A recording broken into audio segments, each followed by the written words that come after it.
What is going on, everybody? Episode number 46 of the Motorsports Almanac podcast coming at you. And boy, oh boy, is motorsports season in swing. I'll get out here in a minute.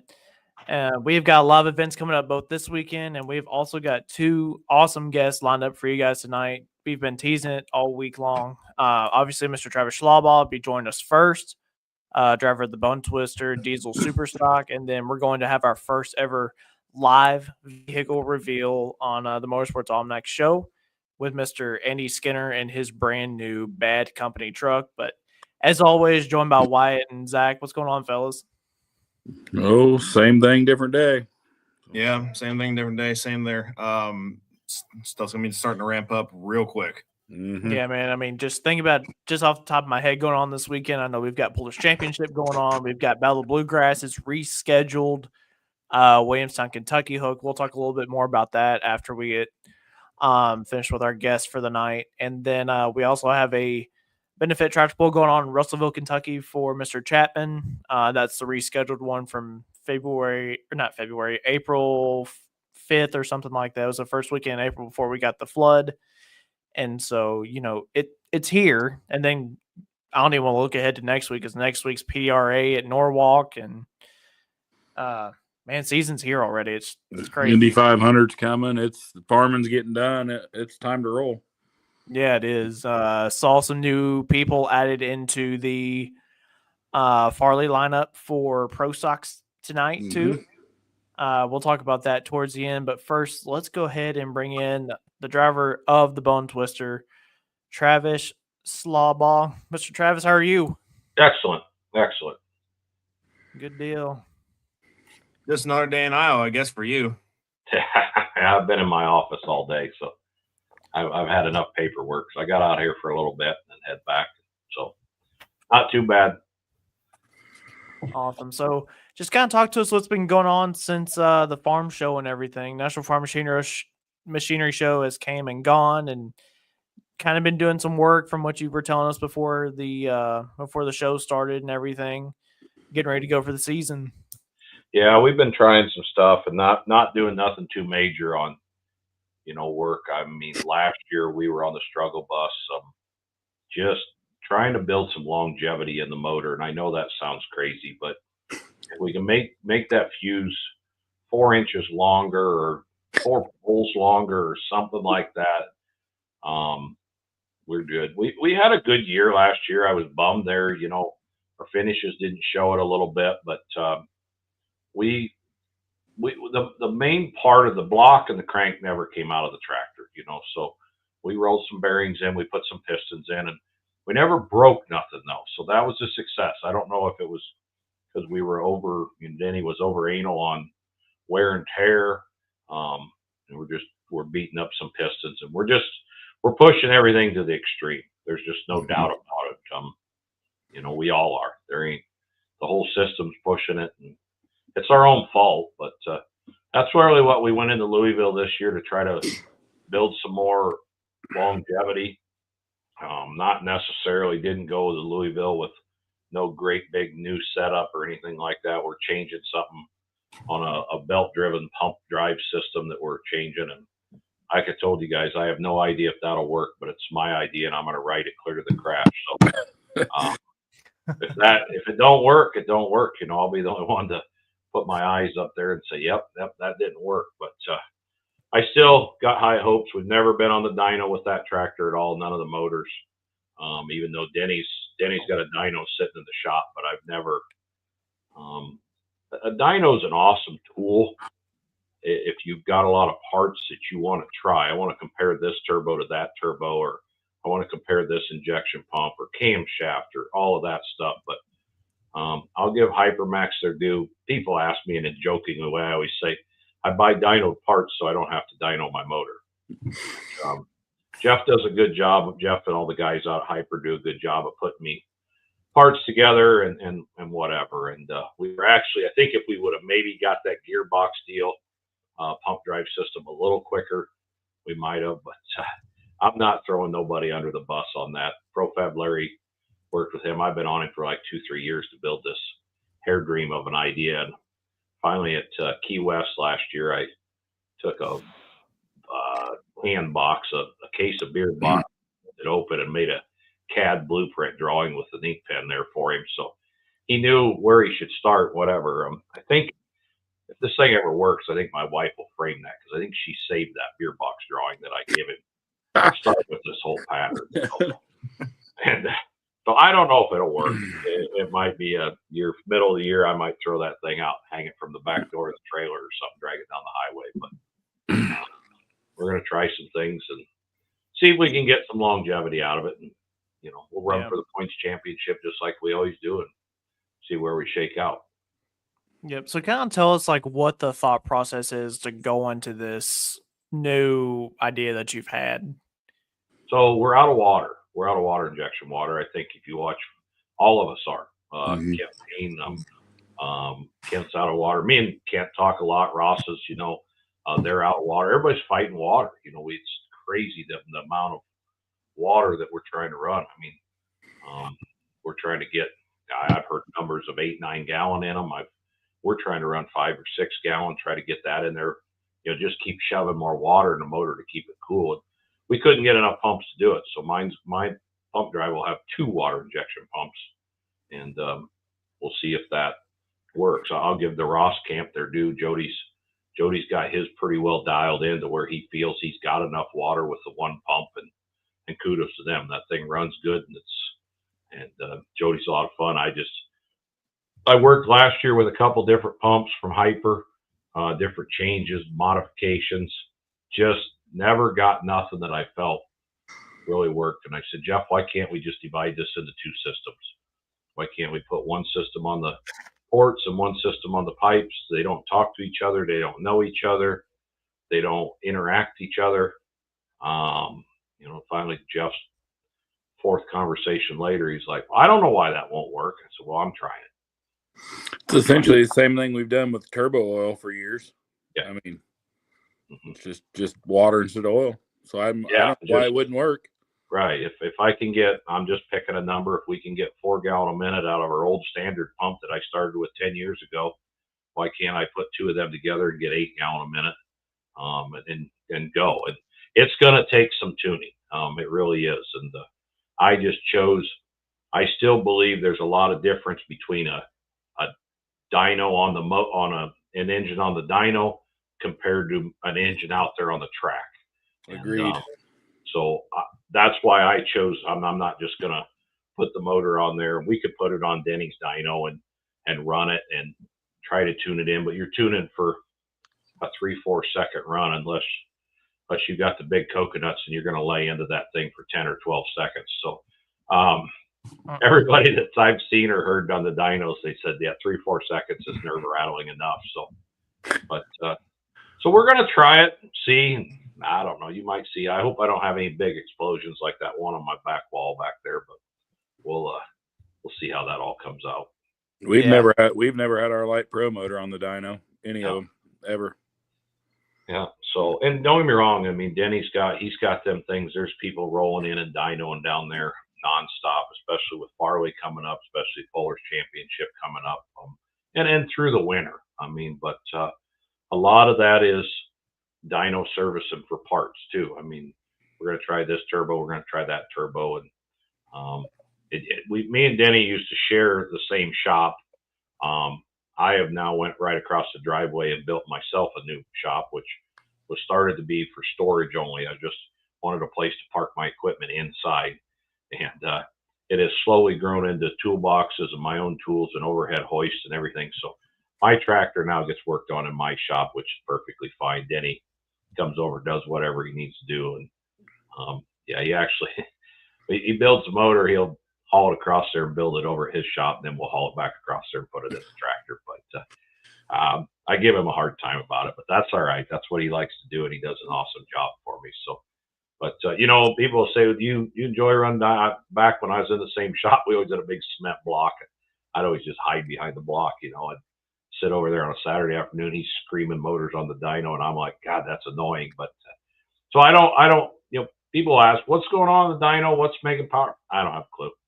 I really don't.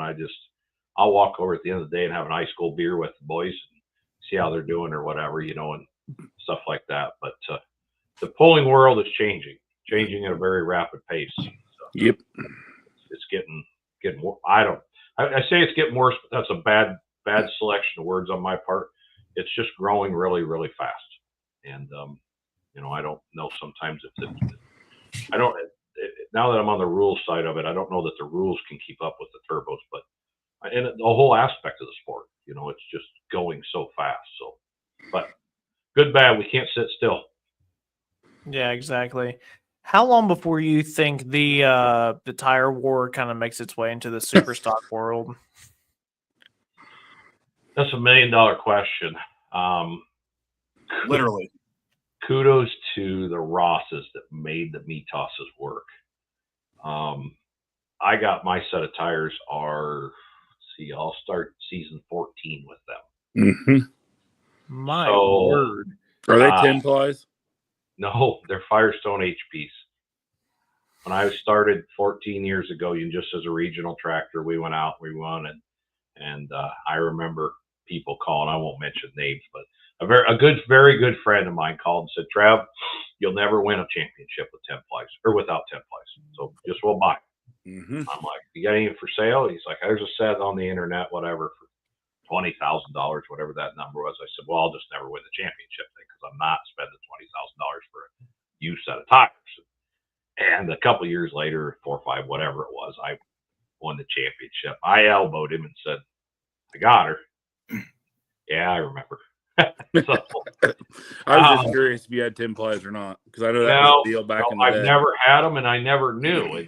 And the piece of advice I got for younger pullers or different pullers: don't always think that you've got to have. I attribute that as I never knew how good or how bad 10 plies were. I never learned to run my tractor on 10 plies. I never learned any of that. I learned it on HPs, and I never knew any different. Mm-hmm. And don't get me wrong.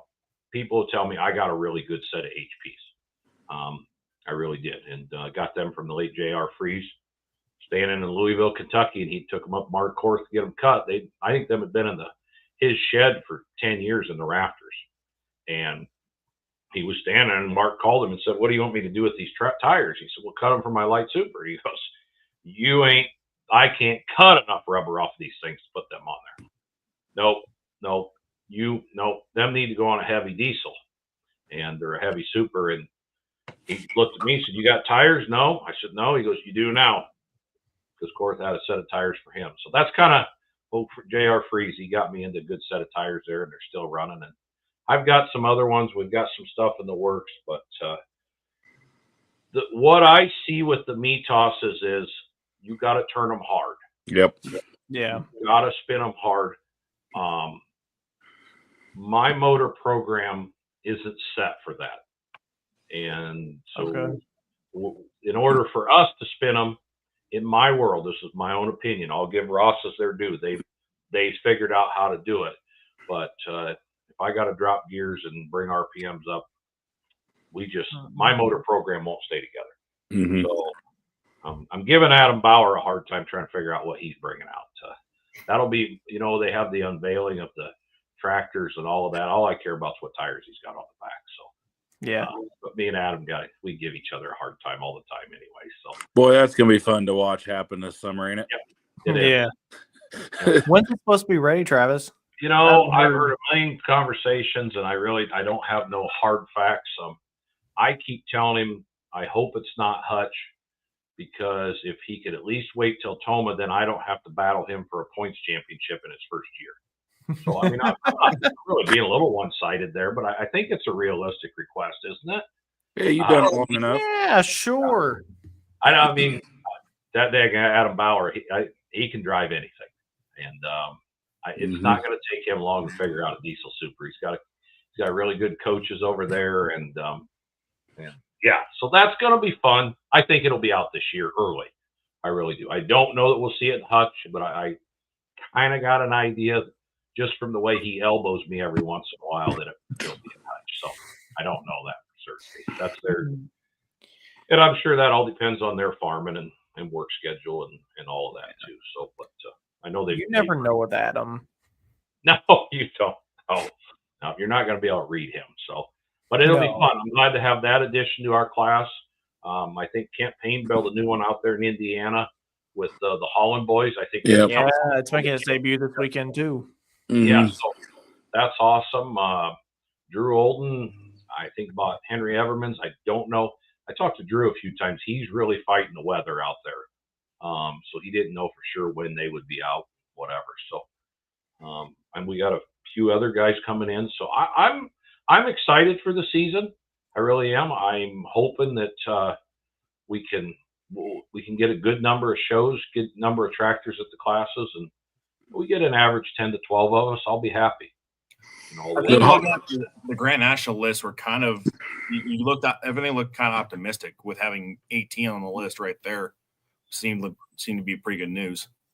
Yeah, you know, and they brought that Galaxy Tour out and all of that stuff, and I think that's a big plus for NTPA to get that promoted and go through there. And yeah, and you know, some of that all depends on Degenhart's. I see Joe Degenhart's been getting his painted and whatever, you know, and that was he run a Grand National Series here a couple of years ago, and we had a lot of fun with Joe. I think he had a lot of fun with us, and so it's good. I think I'm optimistic, excited.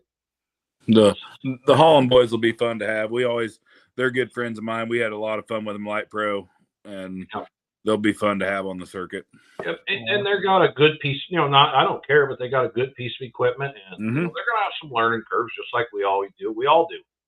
Yeah. And, I still try to learn something every day because I'm struggling there on that. But so I'm happy there's interest in our class to build them, and you know, and I joke around about a time bomb and different things like that, but it's just nature of the beast. I don't care if you got a farm stock or a diesel super; they're all a ticking time bomb. Yeah. Yeah. Yeah. So, but no, it's good. Yeah, I'm really excited for that. So peel back the curtain a little bit. I did ask the Hollands if they wanted to come on tonight. They said if it wasn't for farming and having to be gone this weekend, they would have. But let me pull up what he said. He told me he was really nervous to begin with, and I can't imagine why that would be to begin with, right? Yeah, his brother goes from light pro to pro stock, and now he's going from light pro to diesel super. That's a little bit of a joke. Light pro to pro stock, probably a little less driving curve than light pro to 4-charger super or 3-charger super, I'd say. Yeah. So, them boys are good boys. They'll figure it out quick. Yeah, he said we're very excited to see what our new adventure has in store for us this year. He said, gonna need as much luck as we can get. He said, I'm very, very nervous driving a super. He said going from 1 to 3 or 4. Yeah, you got nothing to worry about. I went from a super farm to a diesel super, didn't even know how to start it. So don't worry about that. So kind of tell me about that. Was 4-1 a class yet whenever you made that transition? So why did you just jump from point A to about point P or S? Before that, wasn't Denny a 4-1 then, or was Ambush gone by then? Okay. No, Denny still had that. Okay. So Ambush was a 4-1 at one point. Yep. Yeah. Okay, I never knew that. Yep. I started, back in the day with old Mr. Bone, and then Kevin Hustle built Mr. Bone Reloaded, and then Denny and Kevin and me, and back then I didn't have no money. I was young, had kids, and I used to go down Denny's garage and just help. I got to think of that last night. I was thinking on Denny's tractor, you talk about billet and CNC machines. So like when we were taking the old cast covers off the transmission, then we would take and draw them on a piece of cardboard and get a hand plasma cutter out and cut all them out and then drill all them holes. You don't see, and kudos, you don't see nobody doing that. You just call one of the performance places and send me all the covers and some bolts and I'll put them on there, So, but we didn't, back then we didn't know any better. The parts weren't there and you didn't have enough money. And, so Denny got his Ambush going. We run both of them. I helped him. I was kind of like the crew guy.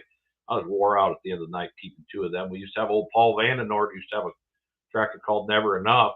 I'd help all 3 of them. And so I have sympathy for them 3 tractor teams. I mean, that's a lot of work there to keep one going in there. But so, yeah, then Denny had that. I Kevin wanted to get out. His daughters were getting to that age where they wanted to go boating at the Ozarks rather than go tractor pulling. And so then I bought Mr. Bone Reloaded, and I had it for 2 years. And I'll be honest, no disrespect to him, I got frustrated with spending, back then it was $15,000 for 5 horsepower.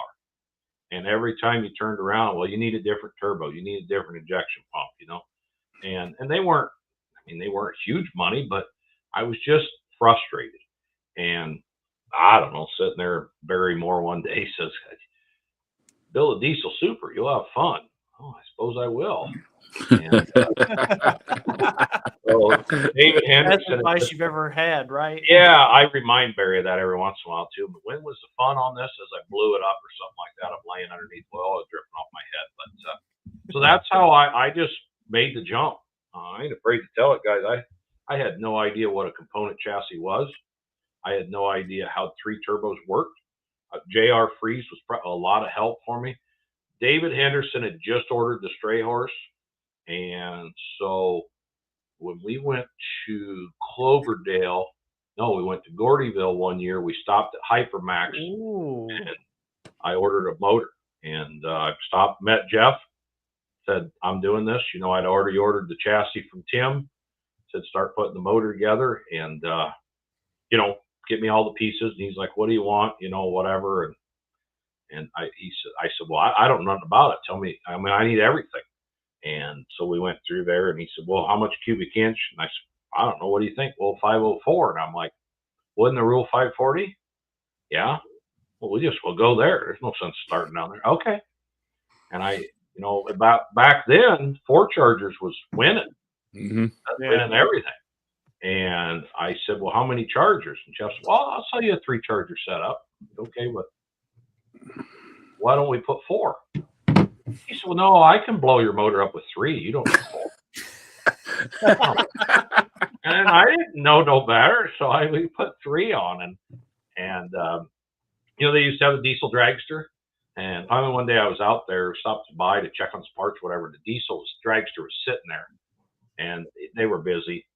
And Jeff was doing something. We were standing in the back shop there, and I remember, if you ever seen one of them machines make turbo wheels, it's just wasmatic, right?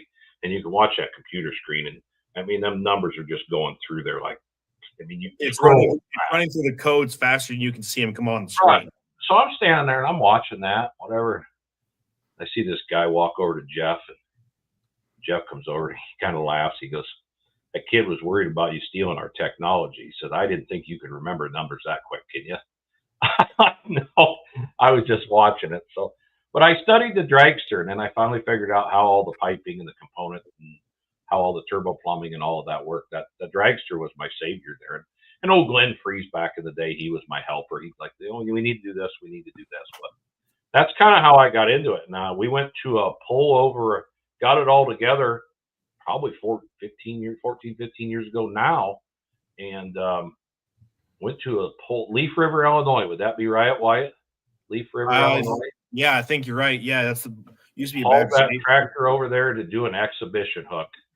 And believe it or not, stumbled on the line the first time, and the second time come off the line, made a full pull. And I mean, back then what we have on our super farms, you know, 1,500 horse or something like 1,200. Yeah. 1,500. I mean, Jeff guessed it. We never had it on dyno. He's like, it should be like 3,200 horse. I mean, it's like, holy cow. Shot the injector right out of the tube. I mean, spit the injector out of her and Whoops. fixed that.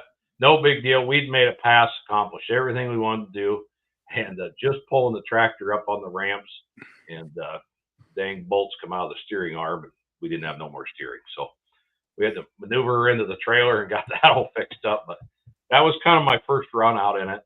But boy, we had learning curves. You know, you go back 2 years later, and I was on the struggle bus bad on, couldn't get it off the line, figuring things out, whatever. So, but I've learned a lot. I really have. And, you know, there was a guy, random guy. At one time we were up Sandwich, Illinois, and I was struggling on the Saturday noon show. And he owned he wasn't the original of the Ohio Rascal. He had owned it there just for a little bit. He walked up and he said, man, you are on the struggle bus. Yep. Yeah, I don't have a problem. You tell being honest with me. He goes, you're not getting on it hard enough. I said, really? He goes, nope. He said, you get to the sled next time, you look over at me, and I'll be standing there. And he said, don't leave until I nod my head or tell you to go. Okay. I don't know who this guy was. I had no idea. But I'll take advice from anybody at this point. Backed up the sled, and I'd never going up, went through scale, got her to the sled. I mean, I don't know, never seen this guy again. Pretty soon I looked to my right, and there he was standing there. And he kind of, kept me in what I was doing. I was leaving too early. I wasn't getting on it hard enough. And boy, we had a good pass then, So I've learned a lot. I got a lot, thank you to a lot of people, even random people. I mean, and I'm terrible with names. I can't always remember all that stuff, but yeah. So, but then got into that and just kept going and going. And we got into our winter terror, our winter circuit that year. We won all the winter. You won me a lot of money at Gordyville that year. Before pull bets was even a thought. We were betting in the stands. And everybody's like, "Oh, I'm taking Masters and I'm taking Martins." I'm like, "I'm taking the triple charger tractors. What I'm taking." That was a good year, and that was a brand new setup that nobody had. And I went to Jeff and said, here we'd won a pole. First Grand National pole we ever won was up in New Hampton, Iowa. It was something. And then when it won all the winter stuff, and we had a lot of luck on that deal too. We really did. Gordyville was never pulled inside.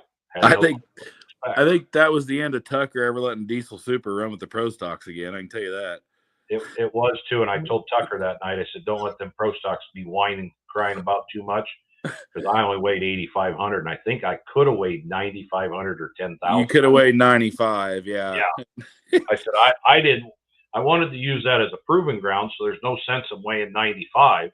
I wanted to see, and I thought I'll go to 85 because indoors we got to run 82. So I'm like, I'll go a little over, but I'm not going to learn nothing there. So, yeah, it worked. And, I think that was the last one. I'll never forget Tucker that Saturday night after that. We were all talking after, and he's like, well, that was one of the dumber ideas I've ever had. That must have been before it was live streamed, too. It was. That's before we even thought about doing a live stream. What was that, 2010 or 12? How was that back whenever Esden used to go too? I'll bet it was 12. I'll bet I started in 10 if I did 15 years ago. I'll bet it was 12. Well, and then we went from there to Cloverdale. And I think that was the first year of Cloverdale. Yeah. Was that the NTPA Cloverdale, or was that just NTPA Cloverdale? Yep. I ran across a video of you riding a hoverboard the other day at Cloverdale. It was on my Snapchat memories. Yes. And Hank was chasing you. Yeah. Yeah. I think good thing that was the night before the poll, because it was the night before the poll. Yep, it come up on my Snapchat memories. Is like, oh God, I forgot about that night. I almost thought I killed him there for a little bit, but hoverboard was a bad idea. There was no doubt. Yeah, that was Jackson's hoverboard, wasn't it? Yeah. I thought I was good enough that it. You weren't. No. Just like, nope, no, sir. That's why I have to give free beer away at an event like that. That's boy. We drank that. Yeah, that was bad. Yeah. You put free and beer in the same sentence. There's a lot of people that we know that are just going to go flying. So at the NTPA Cloverdale show, Carl and my brother they'd feed everybody before the poll that Thursday night, and they'd leave the beer tent open, and they'd just go home. Yeah, that was a bad idea. Dangerous. Well, they come back, and the beer wagon was empty. I think it was Travis or maybe Kent Payne taught us all how to change a kegerator in the beer trailer that night. Yep. Well, Kent looked at each other and said, "We got a problem." And I said, "I think me and you figure out how to fix this problem." They opened the trailer, went in, changed the keg, and away we went. But yeah, so we've had a lot of good success. We went to Louisville, and you talk about Gordyville, and I'd never met Steve Burge before in my life. Didn't know who he was. I knew him. I shouldn't say that. I'd met him at NTPA when we first went up New Hampton. A good story about Burge is we went up to New Hampton and won that night, and Burge just walks in. You got a vice in here? Yeah, right there on the bench. He didn't ask to use it or not, just went up out of vice. He'd been an injection line or something like that. Of course, Esden was out. Healy was there, and he said, well, what do you got underneath the hood of that? As Healy, he said, God dang it, we just got done grinding feed with that motor this morning. It took us a while to get that grinder out of there. And I'll give all them Diesel Super guys, every one of them came over and congratulated me that night. And that meant a lot to me. I mean, I was a nobody. They had no clue who I was. And we got down to Gordyville and we won that. I knew Steve, but I didn't know him like I know him now as a good friend. And he says, what do you got under the hood? I said, I don't know, whatever you order from Hypermax, they just send it, you bolt it on there. Yeah, bullshit. And so we kind of joked around. He had me pinned in the corner of that fence for quite some time. We drank a few beers there, and he wanted to know a little bit more and more there. Then we went to Cloverdale. We won the first night. And the second night, well, we just barely got him. I don't know if we got him by 5 or 6 inches. I heard Esden say, it's all I got. I gave him everything I had, and it's all I got. And so we were doing pretty good. Well, we went to Louisville, and we're 5th hook. And Wednesday night. And I'm telling you, I've been to Louisville, in the stands. And I've been down on the track with Healy when he has Super Farm down there. Mm-hmm. But just to back up, be in the seat, after the Lee Greenwood song, when I tell people it sends shivers down your back, it does. Sure does. And, they're going out there. I don't have a clue what the first 4 tractors even did. Don't even. Got up there, and I mean, I drove like a complete wally. I screwed up more than what, and Alan Moore was down there with me. And, we're done. That was terrible. They get us unhooked, and they're like, yep, we're going to restart the class. Oh, okay. So now you got to do that fuel and water, and I don't want to say this wrong, but they act like when you put fuel in, when you go to the driver's meeting, I'm not so sure they don't have to call the president of the United States to get permission to do all that stuff. But yep. And I respect Mike and all the fire marshals down there, but when you're new to that, you're thinking, holy cow, man, this is going to be a big deal. Come down here and put fuel. We got to have fuel. So Alan went, we got it all done, and it was great. Everybody at Louisville was awesome to work for it. We're the last tractor. I had no hopes, no clue. I stubbed my toe so hard. Come out of there and won that class that night. No idea how we did that. Yeah. Back to the pits, Steve Burge walked up to me pretty much nose to nose and said, I don't know what it costs to get a class restarted after 5 hooks in Louisville, but obviously you do. What you're talking about? I have no idea. So we went out, then, and that was the whole deal. If you guys look back at the old pictures, we got down Cloverdale. Burge, and actually, I think it was Butch. I'm still throwing Butch under the bus. The caution tape. They got them guys to put, that was the old rookie stripe, in NASCAR days. So they got them guys to put yellow duct tape across the front of my hood. Yep. And them guys at the scale still laugh to this day about it, because I go in the scale. I'm like, okay, I'm here. What do I do? How do I do this? And they're like, pull up. And they're like, here's your tape. Get it on your tractor. I'm like, what's this for? Like, you a rookie? Yeah. Get that tape on your tractor.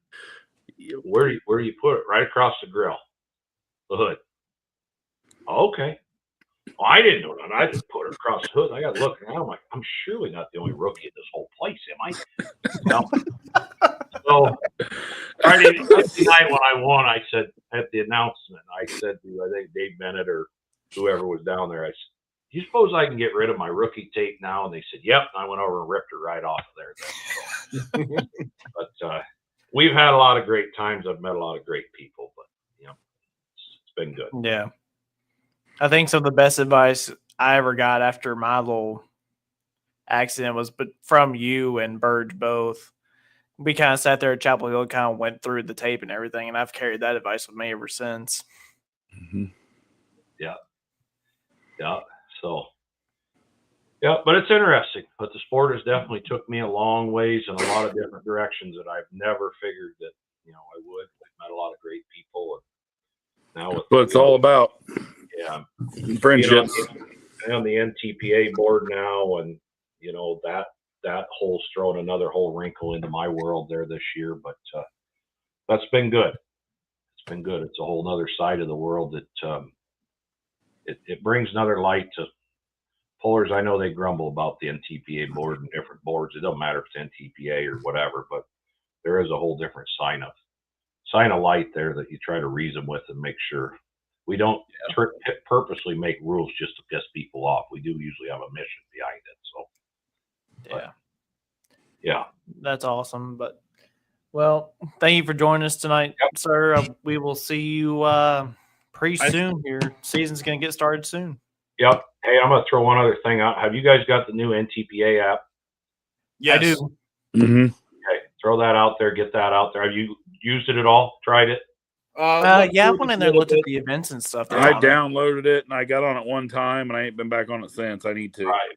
And it's not going to be good till we get the season going and get everything going. But I got to say that we kind of got a bad bum leg on how hard it was to get around their website and everything like that. And I'll give Ned, the boys on the WPI board, their due. They're like, we're going to start over with a new app and get that where. So hopefully, the website's a lot better than it was.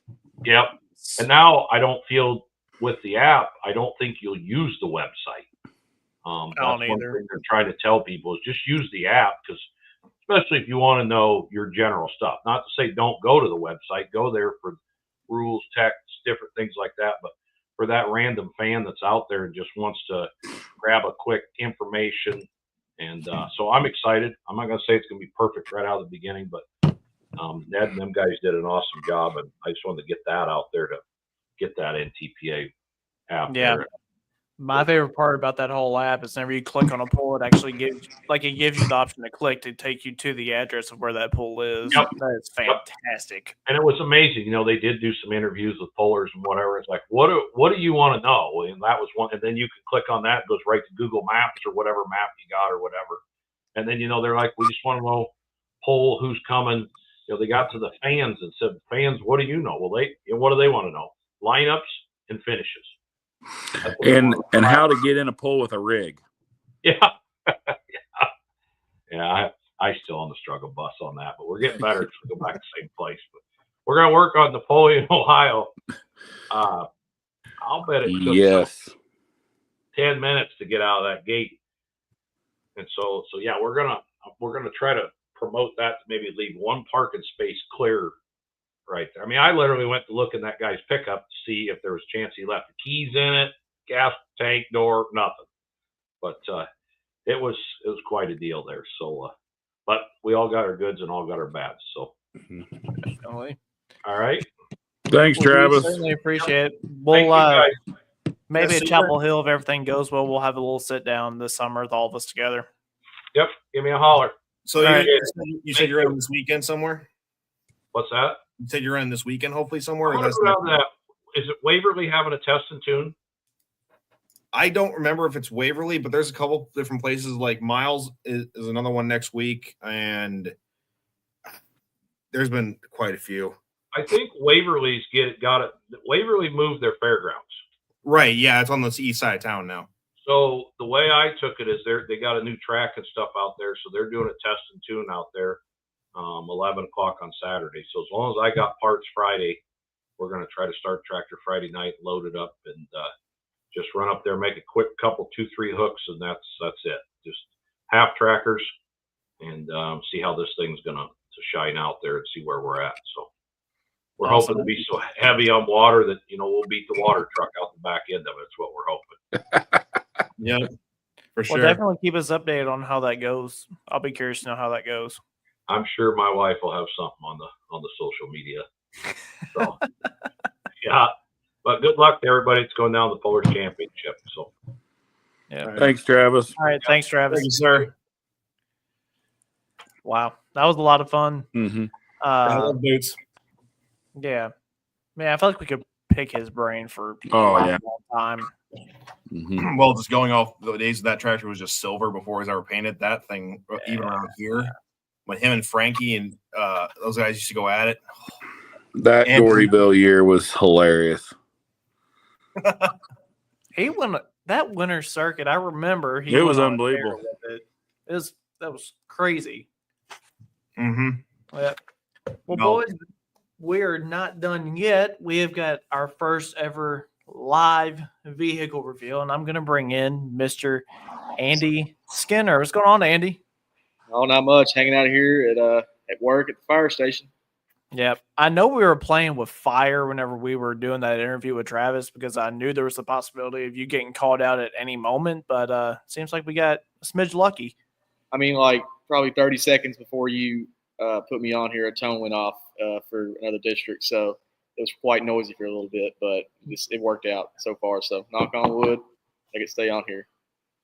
Yeah, man. So let's jump into it real quick just so we can for sure at least get the details of the truck ironed out. And we're going to pop some pictures up on the screen. But you decided to redo Bad Company again, and it's in the image of a fire truck this time. So I'm going to pop the pictures up for it, and you kind of run through and tell us what you think. Yeah, and tell us about what's like you said. It's not really a redone truck. It's basically a new truck. Is what you said, right? Yeah, essentially, there's a whole lot of new underneath the body that it's going to be a lot of test and tune. So, but I'm going to sound a little cocky here. I do think I'm going to have the coolest fire suit in truck pulling. It's definitely a custom piece that 6B Apparel really knocked out the park for me. But yeah, so kind of just want to do something different, get back to kind of how our old ways were with our rat rod days, and have something that people will look at and really be like, damn, that's cool. So we went with the fire truck theme, and third generation firefighter, third generation truck puller. So it kind of all ties it together. Yeah, it does. So obviously that's the firehouse itself that you're in right now, right? Yeah, no. So right here in my station I'm in, I'm at an outside house. Where that picture was taken is our headquarters. That's our training tower. We had we have a recruit class going on, about 11 guys, and had a photographer that day. And we loaded the truck up, brought it up there, and she took some pics for us. So we rolled it out there in the morning underneath the training grounds, and that's pretty cool shots. Yeah. So is it orange or is it more of a red? Oh, it's red. It's Dodge Viper red. Okay. That's the morning sun, so it's probably looking pretty orange there. But Yeah. Dodge Viper red and gold leaf. Yeah, have the siren on top as a fire truck would, obviously. So this is probably my favorite part of the whole truck is this back panel back here by the tires. Yeah. I love the attention to detail with how a fire truck actually looks with everything. Yeah, so like when we were doing it, me and my papa, Danny Skinner, we really cracked our brains on this, and we wanted to make it as realistic as possible, but also period as possible, with that being a 1937 Fiat body. So we really researched hard the 1930s, 1940s era fire trucks. And when the truck was still purple, I taped some poster board up on the bedside and started drawing out what I liked. And that's kind of what we came up with. A little cool backstory there. That chrome pump panel that you see last winter, winter of 24, we acquired a retired pulling truck and redid it, and built the Road Rage S10. And that pump panel there is actually the dash out of Ken Lamont's Midnight Express, or from the ATPA days, the Russell Course Gambler El Camino. So that was a piece that we had left over, and I put it on the wall. And one day when we were building the fire truck, I took some mothers to it, and it shined up like a mirror. So a little piece of pulling history on the side of the truck, but it fits the era pump panel that we needed. So it's got life again. Yeah, that's absolutely awesome. And then coming back out front, still kind of have the Fiat going on out front with a few modifications, it looks like. Yeah, so we couldn't get back the grill that we had before. That was kind of a custom paint job, and it been really hard for us to match it, because on the purple truck, that was my favorite piece, was the grill. And even when it went flying down the track at Bowling Green one year, so we just we have a sign shop, and it's kind of, we designed our little grill and stuck it on there best we could, but it matches the Fiat look of the Roadster drag cars. Yeah, it does. Make sure I didn't save the same picture. So I assume up there on the top, that's going to act like where the water hoses would be and stuff like that. Yes, I don't have a good picture of it, but right behind the cab, running horizontal across the bed, is a hose rack, and it's got hose on it and the actual antique nozzle to simulate a hose bed. It's brass, just like the Y you see there on the fender. So we got some real fire memorabilia on there. Like I said, we want to make it as real as possible and stuff that you can walk up and touch and feel, and something that you can't get with a wrap. So we just painted it red and started mounting stuff to the body. Yep. So doing all this and all the detail work and everything, does that affect the overall weight of the truck, or have you made it light enough to where it's not going to affect it too bad? So we did some calculations on everything we put on there. We didn't want to go overboard because at the end of the day, it is a pulling truck and it's going to be in competition. And you all know the 2-wheel drive class is tight competition. So it's not detrimental to the weight transfer of the truck. It's very minute. So we did take into account, but it's okay. It'll still be competitive. Yeah. And then obviously right there is the full out picture of it out in the open and everything. Yeah. So does the front clip there by the headlights, is that removed for a starter, or how does the starting process work? Does it change any? Like I said, my papa, he's pretty nifty, and he's come up with a way that it's clipped in, it's on a hinge. So before we start it, you unclip it, and it folds out, and it lays down flat while still attached, and it doesn't damage the hood at all. Put the starter on there, start it. When the starter comes off, he just flips it back up and pins it back in. It's just another one of his crazy creations. But, we wanted to have that hood on there, and that's just the only way we could do it without, taking the entire front weight box off. So it just flips down, starts, and flips right back up. Yeah.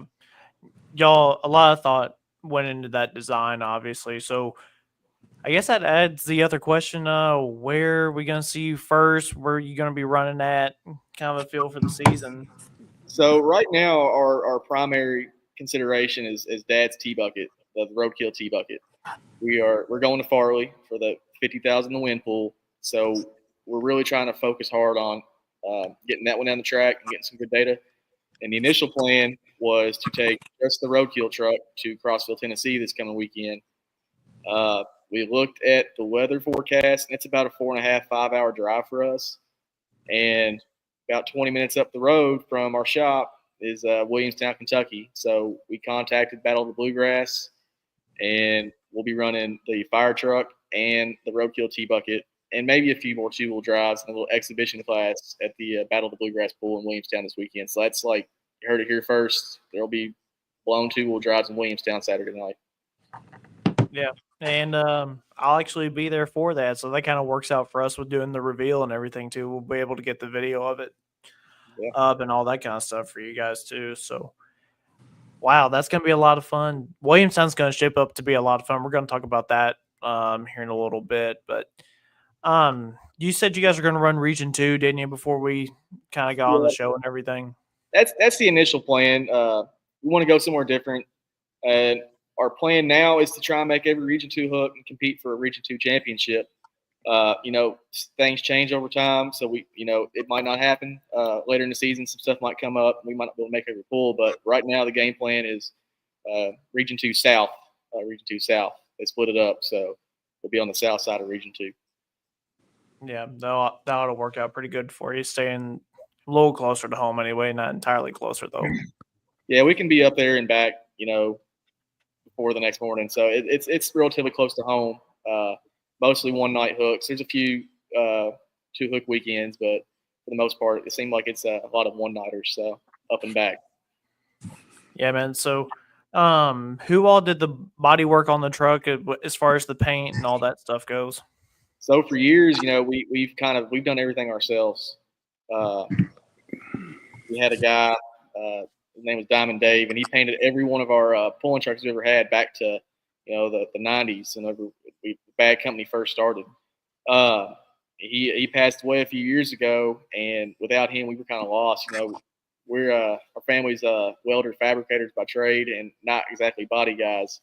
So we sent it to a local body shop to have the paint put on. We did the body work, a lot of the body work. But as far as like clear coat, like we can paint anything, with like a rattle can. But we wanted something that looked thick, look shiny. So we took it to a professional to have it done. But it's the first time ever that a pulling truck was not painted in our shop. So it's kind of a different experience. But yeah, for the most part, all the body work and stuff like that, it's done by us. We try and do a lot of our own stuff in house, from head work, blocks, servicing blowers, building frames. We do a lot of everything we can. We'll do it in our own shop. Yeah. Well, what I about think the that's something graphics that's then? been. What's that? You go ahead, Shane. I was just gonna say I think that's something that's kind of been lost in pulling nowadays. Is everyone doing their stuff themselves, especially specifically in America, more so over in Europe's not the case anymore. Yeah. No, you heard Travis a few minutes ago. The pulling world's changing and continues to change, and it's just so expensive of a hobby. It's what it is at the end of the day. It's a hobby. We're not getting rich doing this. So any way you can to cut costs and do stuff yourself, we try and learn how to do things and make them work. And a lot of times, we're really good at it. And there's sometimes that we have to take a step back and reassess what we're doing, get in touch with some experts and try again. But yeah, I'd say about 85% of all work is done in our shop. The only question I was going to ask is, what about the graphics? Are those paint also, or is that a vinyl type thing? So we run a small vinyl shop out of our welding shop, and we order the gold leaf. I came up with all the the gold leaf pinstripe and stuff. Me and Dad, and I had a girl here that does some work for the fire department. She came up with our patch logo for the door and the driving suit, but everything else is done by us. The gold leaf striping and stuff like that. Yeah, You guys certainly did a good job on it. It does. It looks really good. It was a lot of work, but like I told y'all before we got on here, we had the rat rod, and that was a big fan favorite. Like everywhere we went, we're around it, and it never was the best running truck out there. We went to Bowling Green and middle of the pack, but people remember the rat rod because of all the neat stuff on it and just how different it was. And went away from that when I got older. The shiny purple and orange fluorescent flamboyant truck that in itself was a sharp piece, and I think people really liked it. But kind of what motivated us to do something different again was we built that S10 last year, which was a really nice truck. Had some really nice pieces on it, but we've always wanted that 90s S10 look, the ATPA days of Utterly Smooth and Jack Daniels and stuff like that. So we went out, found the old frame, we found the S10 body, put it together, and I was like, this is a bad looking dude. For S10 it was pretty cool. But we went to a couple pulls with it, and people just walked right by it. It was just another truck. There was no real uniqueness to it. Like from a puller standpoint, yeah, you understood like what the chassis was and all the cool stuff underneath it. But like from the common fan, they just see the S10 walk right by, and that's kind of like not what I'm used to. I'm used to having a attention from fans about how different our truck is and having conversations about all the different parts on it. So whenever I decided to part ways with the S10, again, it was a really nice truck. I really missed having that Fiat old frame back. We just reworked it with the fire truck, and we thought about different ways we could do that. And we come to the realization that like every truck pull you go to, there's a volunteer fire department or a little township fire department that every pull, and you see a volunteer firefighter walking around with a radio on his hip, and we want to appeal to that. And so our goal is we get back to something that the fans remember. We're not going to win every time, but they will definitely remember seeing a hot rod fire truck. Well, Travis too. He came from the fire meeting before he came on here. Yeah. You talked about Arcola before we went live or whatever. Mm-hmm. That's ran by a fire department up there. Okay. Yeah, I didn't know that. Yeah, that pull's put on by a volunteer fire department up there.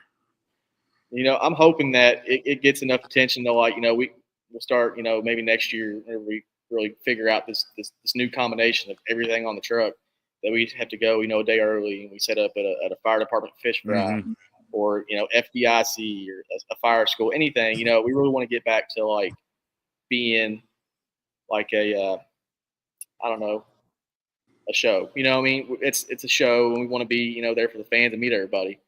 So I'm hoping that's kind of what's going to end up happening with this truck because, you know, Tim Messer had the thin blue line.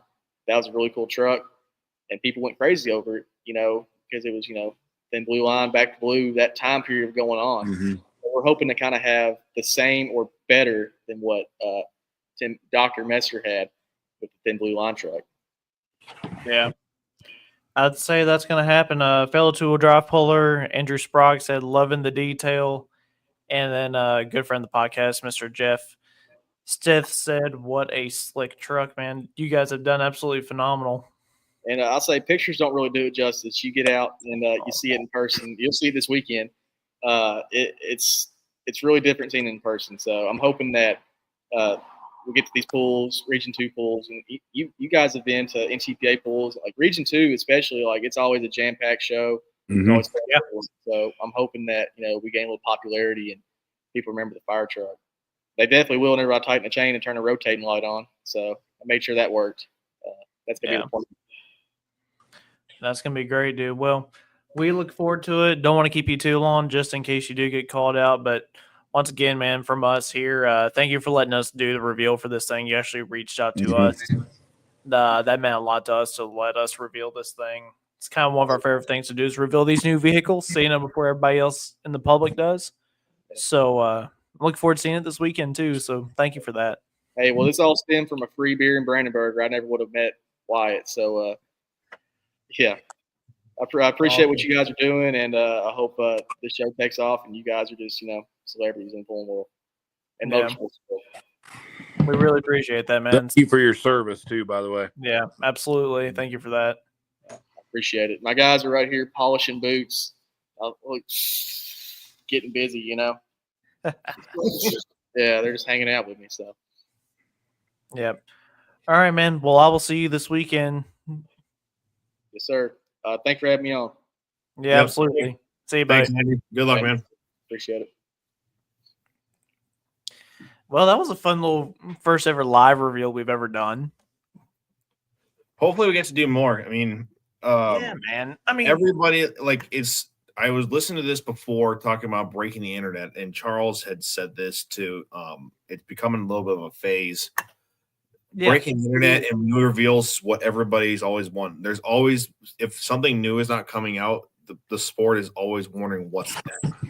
So yeah, and I mean, I think that's something that the sport's really gained here too. And I mean, before we dare even thought about becoming a podcast or podcasts had even been a word put into our brain. I mean, where did we go for brand new vehicles?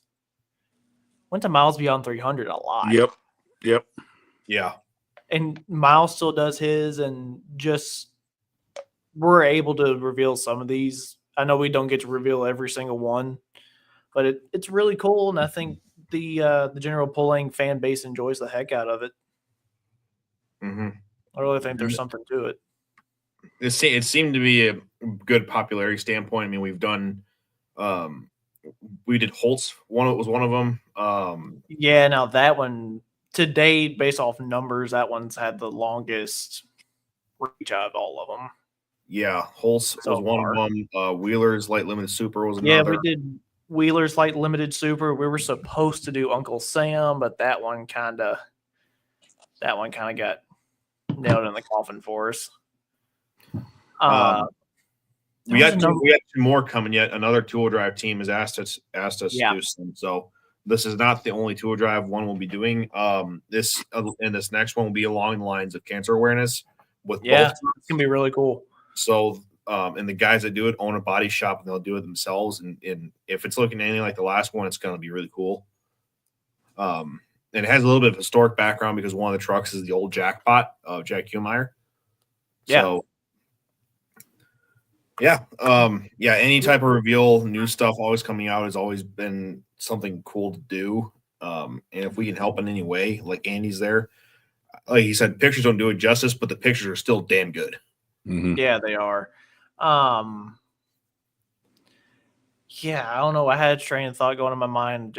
I think the pullers being more open to it too and showing it to the general public before they go to a pull now. I think that's kind of changed over the years too, in my opinion. Yeah, I would agree.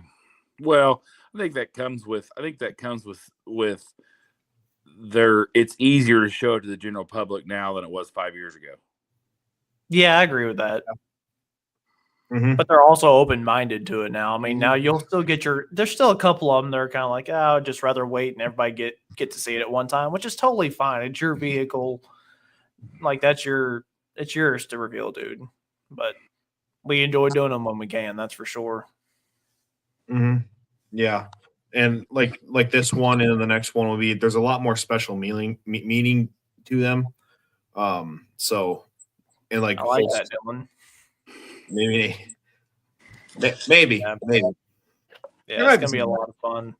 Might be a light pro coming down the pipeline. I haven't told you about that one yet. We'll see. So, but man, I'm ready for the weekend to get here, and it's only Tuesday. I think that's safe to say. You know, we've got so much going on. Zach, you had racing. High Limit was in Kokomo last night. I didn't make it to the race. We had some unfortunate tragedies go on at work this last week, so my bad. We didn't make it last night, but we did watch it on Flow here at the house, and Rico showed why he's Rico last night. Peck led 39 of the 40 laps, and Rico got him on turn 4 of the last lap of the race. Yeah. Larson went from 17th to 6th. If he'd had 5 more laps, Rico would have had somebody on his tail quick. Kokomo proved why it's the baddest bull ring in Indiana last night. Unbelievable show. High Limit did what they do. They put on just a spectacular event. They're bringing a new way to sprint car racing, and it's pretty awesome what High Limit's doing. And wasn't that the first night on the new grandstand too? Yep. The front stretch, yes, sir. Mm-hmm. Yeah. Yep. Oh yeah, I forgot this weekend. Williamstown, we're going to see Jamie Bond's new one. I forgot about it too. We went to Kokomo 3 weeks ago for the USAC midgets, and they were supposed to have the front grandstands open for that, and they didn't make it. So. Right. Mm-hmm. Yep. So I want to talk about one specific run from this past weekend. And good Lord. Would it happen to be the one light pro that turned on turn 1? Yeah, he said he was going to look into the house. So if you guys haven't seen this yet, watch this. This is one of the light pros that's actually making its way down here this weekend. Excited for this. Watch this.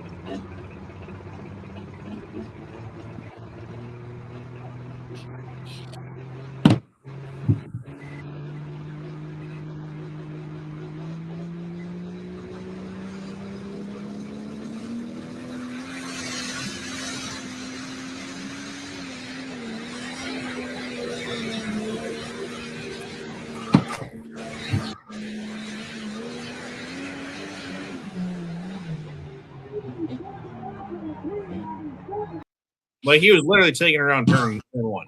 Yeah, literally, he was in there. Mm-hmm. First time that there's ever been a pull-in at this speedway, and I think it was Bridgeport, New Jersey, maybe. Yeah, Bridgeport, wasn't it? Yeah, I recognize the racetrack name, but they have never had a tractor pull. Somebody had video on today I seen of a drone that had the airplanes flying into what I'm guessing is like Newark or something, maybe. Yeah. That was a cool drone video. Yeah, absolutely. But yeah, man, Jeff, that was demented taking it to the house, and I'd say the fans went home with a pretty good first impression of what truck and tractor pulling could be there. It looked like they had a good crowd from the video too. Yeah, they did. They really did. Joey did. I don't know what Joey's marketing strategy is going into these new markets and everything, but I think it's something that it's working. We can all take something from. Well, the thing is, it's not even the only one that they were having that weekend in that area, because they had another pull. Was it Center Hall? It's on a hill, Pennsylvania. They had another hook this past weekend too. But wasn't it just Friday? Could have been Friday, yeah. But yeah, no, you're right. Pulling out. It just seems like pulling out that way. You know, I know it's always been big in Pennsylvania and Maryland down there, but it seems like they're getting farther up the coast all the time. Yeah, I know, don't it though? Yeah, I thought that was really cool. Oh, and Joey Hoyt's has a title debut. sponsor too. Mm-hmm. Yeah, Hoyt's debuted a brand new tractor there too. I think it's the old Case Pending, based off the looks of it. It's Snyder County hot stock now, I think. It Could be. ran that I don't- weekend. It's called Worst Case Scenario. Right. It looks like the side panels have been on something before, but Mm-hmm. I'm telling you, it gives me that Case Pending vibe for sure. But I would agree. yeah, because they had 3 at one time, right? I'm not just making that up. It was Well, Nutcase, Stress Case, and then Case Pending was the third, right? Or was Case Pending something else? I'm not quite sure. I know that when Stress Case was built, it was built brand new, and then Nutcase went from like a white hood, and then they completely redid it, or completed the chassis and everything. And then Case Pending was always there, but Okay. I'm not quite sure on that one. I don't have the answer. Yeah.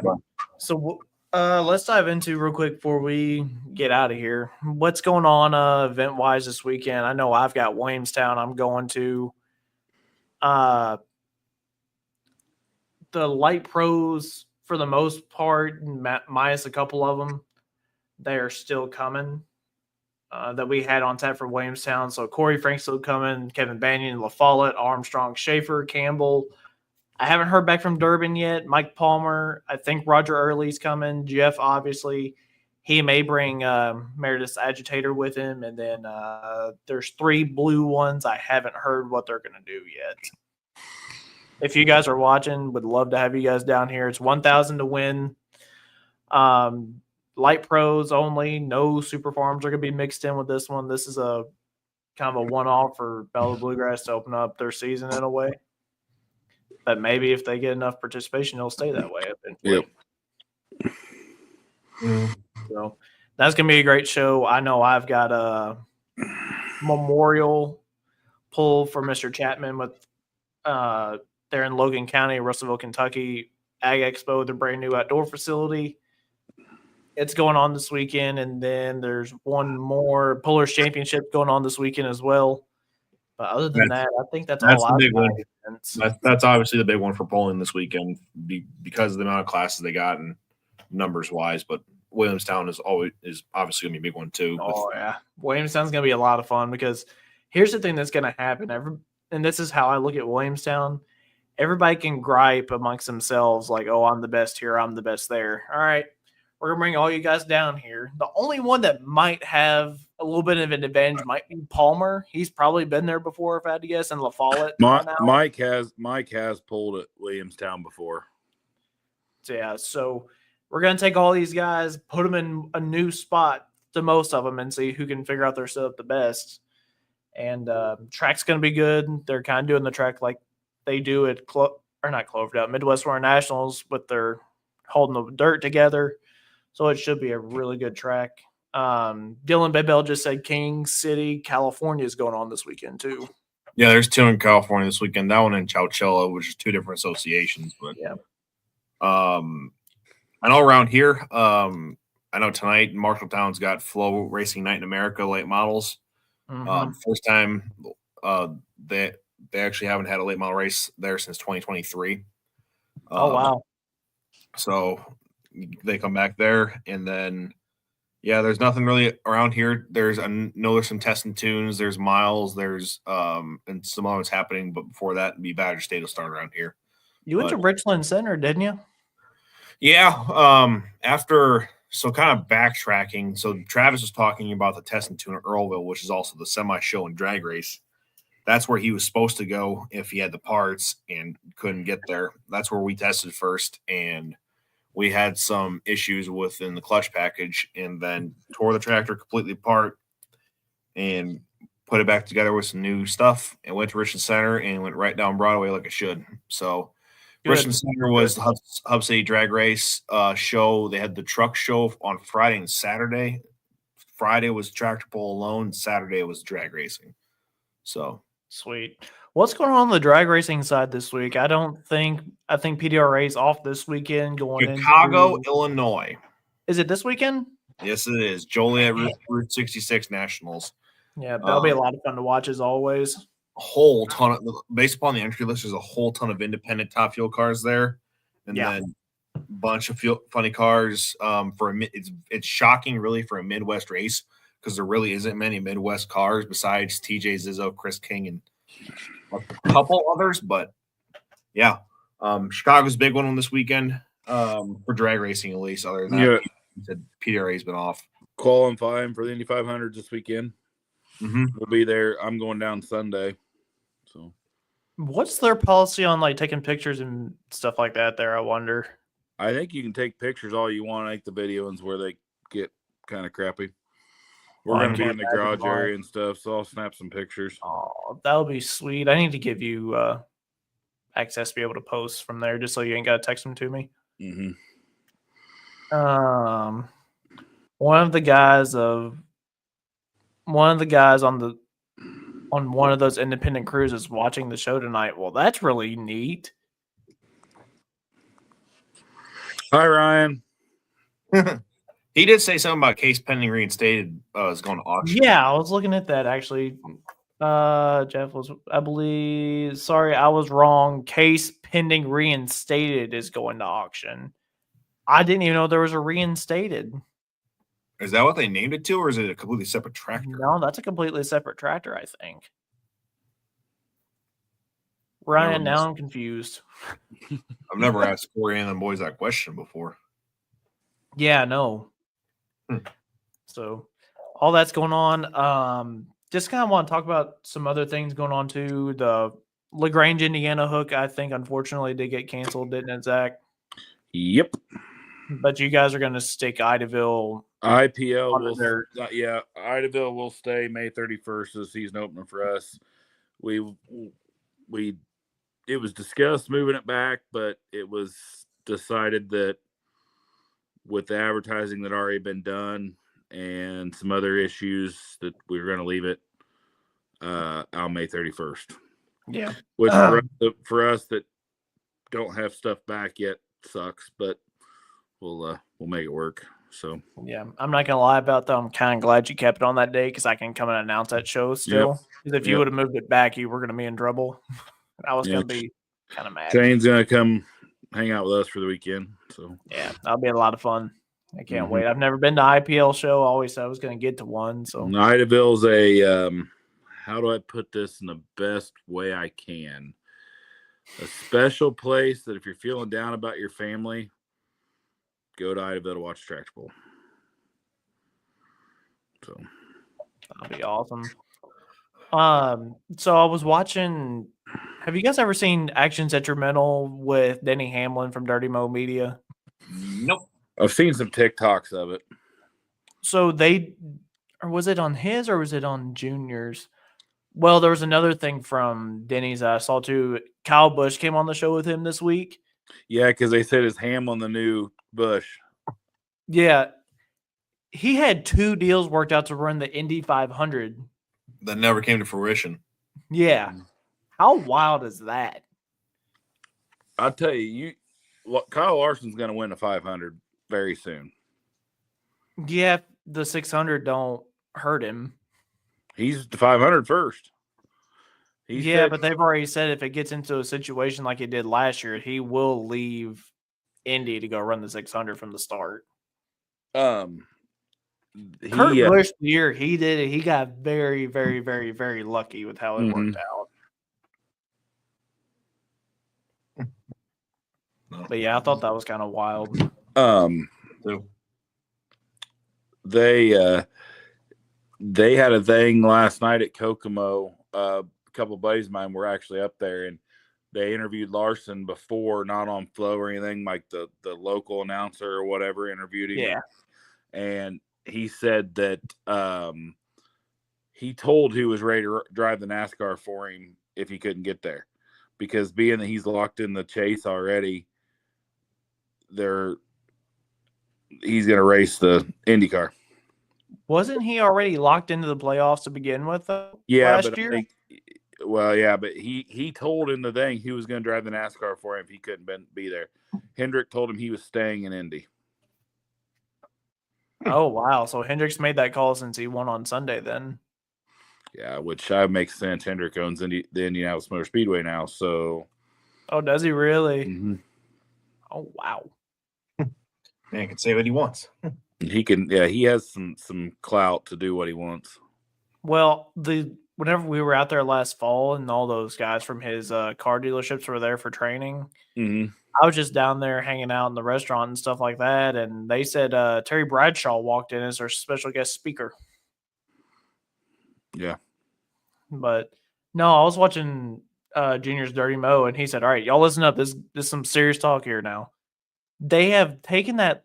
I don't know what the proper term for it is. The car that he runs every now and again, late model stock or stock late model, something like that, maybe. I don't know, but they have moved that series because that series normally runs on Wednesday of All-Star Week at North Wilkesboro. They've actually moved that to that Friday night there at North Wilkesboro, and it's going to be on Fox Sports 1 and Flow Racing, both. That North Wilkesboro deal is neat. Now they got that all redone. That was the one place I couldn't go because it was underneath water whenever I was out there. I would love to see that place in person. For Mm-hmm. sure. But Yeah. you guys got anything else? I'm out of ideas and thoughts for what's going on. Yes, I do. Rusink, you've got to tell me before we leave here because I really don't know. Look at your phone. Oh, I have it on D&D. That could be why. The one thing I'll say, guys, if you can't get anywhere this weekend, buy a live stream. Yeah, seriously. Support the Oh, event. shoot. We almost left out Glencoe. You said live stream. That made me think of it. The two-wheelers, I thought, put on a heck of a show down there. I thought everybody put on a heck of a show down there. Not going to lie, I kind of thought it was Bowling Green all over again, as many of them as there were. Yep. And, I thought I'll give credit where credit's due. I thought the full pole guys live stream did a good job. I thought it was good all weekend. Yeah, I agree. It was probably one of their best ones, if not the best one they've done. So far. Dan and Jeremy seem to really work very well together. Yeah. I think taking the announcer out of the trailer and putting them out in the element of the track made a humongous difference. I would agree. And and like I said, Dan and Jeremy definitely work good together. Dan being out of the trailer, I think, is a big plus. Yeah. But I thought all in all, they did very good. The show went very well. The light mods got me worried for just a little bit from when I watched it back. Well, that track I don't think was suited for light mods, and I think I think enough trucks had ran on it was already tore up to begin with. Yeah, and I'm not sure Andrew didn't get caught a little off guard with trying to make the pan stay down for them guys. So I don't know if he's ever had that. I don't think Andrew's a sled operator, one of the best, but I don't think he's ever run that class. And from what I've been told by numerous sled operators, that light mod class, one of the hardest classes to set for there is. Really? Mm-hmm. Why is that? It runs so not well. They got to keep the pan down to get them hooked up, and then but yeah, I think it's hard to set for. Yeah, I mean, you called it about right. You said that you thought they'd have about 6. They would have had 7, but Kentuckians slung rods out on Friday night, unfortunately. Mm-hmm. But yeah, man, that was a lot of fun. Light Limited's put on a heck of a show on Friday, and then dang, I give a shout out to Folks, man, starting off the year 2 for 2. I think going into their hometown hook. Oh, I do too. They the diesel the grease burners have got something figured out there, and I don't know how long the alcohol boys are gonna sit there and take it, but don't worry, it ain't gonna be long. I know alcohol pullers. they've got something figured out, and they do. Folks, I mean, it hooked up and it went. It didn't bobble. Yeah. It did what it should do. It's not doing that thing it liked to do last year. It'd go about 150, 200 foot, dang near fall over on itself, and then just take off like a freaking rocket ship. Yep. Right. Yeah, man, I don't have anything else. I've kind of gone over everything that I can think of. Unless y'all have something, I'm ready to get out of here. No, like I said, buy a live stream, support the event even if you can't be there. Yeah. I think we're having a lot to highlight the next show. Yep. Dylan said fun dial goes up and up. Yeah, you're right. But seriously, y'all, thank y'all for everything y'all do for us. Make sure you like, share, and subscribe. Yep. Y'all did an awesome job sharing around the post for the show tonight. Let's keep that going. Base off 9. I think we'll do an official post for Andy's truck. What, Thursday? Yeah, I've got it scheduled up already. Actually did that like right there towards the tail end of his interview. It's scheduled up for 6:00 tomorrow night. Cool. So that'll be up. But seriously, thank y'all for all the love. We will have pictures from around Williamstown on Saturday. And then Zach, I don't know when you're going to qualifying or whatever. Sunday. So we'll have that coverage for you. Wyatt, where are you going this weekend? Are you home? I'm home this weekend with some other obligations that I cannot get out of. I have there is a MLB hit, pitch, and run event for some non-able kids and such that I'm going to be serving at. And then I've got some other family obligations I can't get out of. So I am not going anywhere this weekend. My next event will probably be Prairie to Sac, Wisconsin, Badger State Hook in 2 weeks. All right. Sounds good, man. Pulling season's here. Drag racing season's definitely here.